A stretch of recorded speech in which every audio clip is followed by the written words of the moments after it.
Siddipet medical college అనుబంధ hospital ముందు outsourcing ఉద్యోగులు ఆందోళన నిర్వహించారు.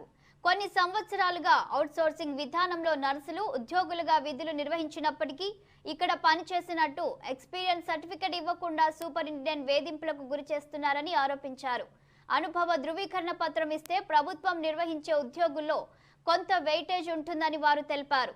అయితే నర్సుల ఆందోళనపై స్పందించిన అధికారులు పూర్తి స్థాయిలో దర్యాప్తు చేసి ఇక్కడ పనిచేసే వారికి సర్టిఫికెట్లు అందజేస్తామని హాస్పిటల్ సిబ్బంది తెలియజేశారు. అక్కడ మన యాజ్ పర్ జియో ప్రకారం మనకు మెటర్నిటీ చేయాలి ఖచ్చితంగా. కానీ ఇక్కడ అక్కడ ఒక 1 మంత్ మాకు ఇప్పుడు ఇలా వేయడం వల్ల వెయిటేజ్ రాదు. ఇక్కడ ఒక నేను వచ్చిన 1 మంత్ 5 మంత్స్ లో వచ్చినా కానీ అక్కడ యాబ్సెంట్, ఇక్కడ వచ్చినా కానీ ఇక్కడ యాబ్సెంట్. మెటర్నిటీ లీవ్ ని 5 మంత్స్ డివైడ్ చేశారు.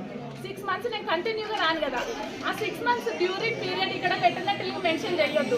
వాళ్ళకి నచ్చిన పీరియడ్ వేశారు. ఇక్కడ నేను ఒక స్టాఫ్ నర్స్ని. నేను సిద్దిపేట జీజీఎస్ హాస్పిటల్లో 18/6/2020 నుంచి 19/11/21 వరకు నేను జాబ్ చేశాను ఇక్కడ. తర్వాత నాకు ఎన్హెచ్ఎంలో జాబ్ వస్తే నేను రిజైన్ చేసి వెళ్ళిపోయాను.